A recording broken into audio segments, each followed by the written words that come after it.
Vijay சேதுபதியோட ace அடுத்த வாரம் வரப்போகுது. ஸோ ட்ரெய்லர் பார்த்துட்டு உங்க ஒப்பீனியன் என்ன? விஜய் சேதுபதியோட ஏஸ் படம் நெக்ஸ்ட் வீக் வருது. சரி ஓகே பார்க்கலாம். என்ன ட்ரெயினா வழக்கம் போல அப்படி இப்படின்னு ஏதாவது செஞ்சிருப்பாங்க பார்த்தோன்னா வச்சு சேராப்லங்க. சரியான ஆக்ஷன் படம்.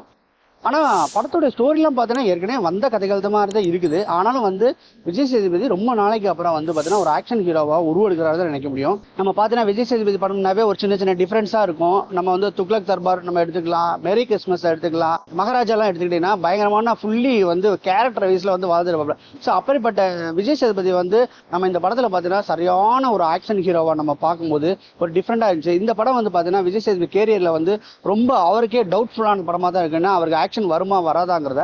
ஆனா ட்ரெய்லரை பொறுத்தவரை உண்மையிலே சரியா மாசா இருக்கு. உன் பேர் என்னடாங்கும் போது சடச்சடன்னு வந்து ஏஷ் அப்படி வரும்போதுலாம் பாத்தீங்கன்னா வேற மாதிரி இருக்கும், செம்மையா இருக்கும். அது சந்தேகமே கிடையாது. இந்த படம் அடுத்த வாரம் ரிலீஸ் ஆகுது.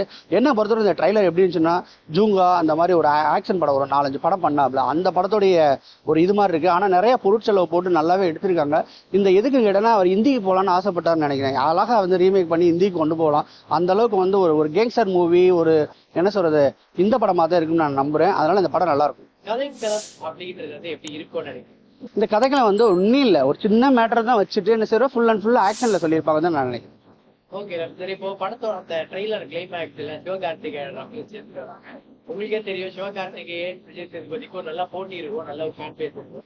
அதை பத்தி என்ன நினைக்கிறீங்க? அதை நம்ம பயங்கரமா பில்டப் பண்ணிட்டு நம்ம இருப்போம், அங்க வந்து மொக்க பண்ணிடுவாங்க நல்லா தெரியும். எல்லாரும் சிவகார்த்திகேயன் எஸ்கேன்னு சொல்லுவாங்க.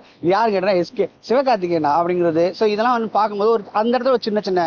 ஆனா விஜய் சேதுபதி சாருக்கு வந்து விஜய் சேதுபதி பிரதருக்கு வந்து பாத்தீங்கன்னா இது கண்டிப்பா எடுக்கும். ஏன்னு கேட்டீங்கன்னா அவர் காமெடியோட சேர்ந்த ஒரு ஆக்ஷனை கண்டிப்பா கொடுப்பாரு. ஏன்னா ஃபுல் அண்ட் ஃபுல் ஆக்ஷனா வெறித்தனமா மூஞ்சில ஒரு மாதிரியா வச்சுட்டு பண்ணா நல்லாவே இருக்காது. விஜய் சேதுபதிக்கு நல்லாவே இருக்காது. அவர் வந்து இந்த காமெடி ஓரியன்டா அந்த இந்த மாதிரிலாம் பேசுறாருல்ல. ஸோ அதெல்லாம் பண்ணும்போது இந்த படம் நல்லா இருக்கும் நான் நினைக்கிறேன். இப்போ மகாராஜாவுக்கு அப்புறம் ஒரு பெரிய வெற்றியோட வராரு. அதை வந்து இந்த இதை வந்து சஸ்டெயின் பண்ண முடியுமா? இல்ல கண்டிப்பா சஸ்டெயின் பண்ணுவாரு. ஆனா சஸ்டெயின் பண்ணாண்டவனா அவர் கவலைப்பட மாட்டார். ஏன்னா அடுத்த படத்துல அவர் தூக்கி நிற்க முடியும். ஏன்னா ஒரு கிரேட் ஆக்டர். அதனால வந்து அவருக்கு எந்த டவுட்டுமே கிடையாது. இந்த படம் போதா பார்ப்போம் அப்படின்னு. ஆனா உழைப்பாரு, கண்டிப்பா உழைச்சிருப்பாரு, அதுல சந்தேகமே கிடையாது. விஜய் சேதுபதி அண்டர்ரேட்டட்னு நினைக்கிறீங்க? கண்டிப்பா கண்டிப்பா அவரை கெஸ் பண்ணவே முடியாது. அவர் படம் இப்படிதான் நம்ம ஃபிக்ஸ் பண்ண முடியாது. நம்ம விஜய் படம்லாம் நமக்கு கெஸ் பண்ணிடலாம். ஏன்னா விஜய் ஒத்துக்கிட்டாப்ல எனக்கு இதுதான் பேட்டர்ன், இந்த பேட்டர்ல தான் வருவேன். ஒரு பாட்டு, ஒரு ஃபைட்ஸ், ஒரு காமெடி, ஒரு பாட்டு, ஃபைட்ஸ், காமெடி அந்த மாதிரி தான் பண்ணுவாரு. அது பேட்டர்ன் பார்த்தீங்கன்னா கில்லில இருந்து அவருக்கு ஸ்டார்ட் ஆயிடுச்சு.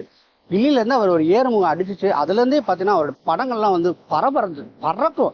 படமே எந்த படம், திருப்பாச்சி, சிவகாசி, என்ன சொல்றது, கில்லி, எல்லா படம் பாத்தீங்கன்னா ஸ்பீடு ஜாஸ்தியா இருக்கும். அதே மாதிரிதான் இந்த படம் வந்து பாத்தீங்கன்னா இவருக்குன்னு ஒரு பேட்டர்ன் இருக்குல்ல, அந்த பேட்டர்னை வந்து நம்ம ஒத்துக்க மாட்டோம். ஏன்னா அடி இங்கிட்ட அங்கிட்ட ஜம்ப் பண்ணி அடிப்பார். மகாராஜாலாம் நம்ம எதிர்பார்க்கவே இல்லை. அந்த கேரக்டர் யாரா அவர் ஹீரோவா இவன் ஹீரோவான்னு சொல்ற அளவுக்கு வந்து படத்தை வந்து நகர்த்தி போயிருப்பாங்க. இந்த வீடியோ பிடிச்சிருந்துச்சுன்னா லைக் பண்ணுங்க, ஷேர் பண்ணுங்க, கமெண்ட் பண்ணுங்க. ரஃபி தியேட்டரை மறக்காம சப்ஸ்கிரைப் பண்ணிருங்க, பெல் பட்டனை கிளிக் பண்ணிருங்க.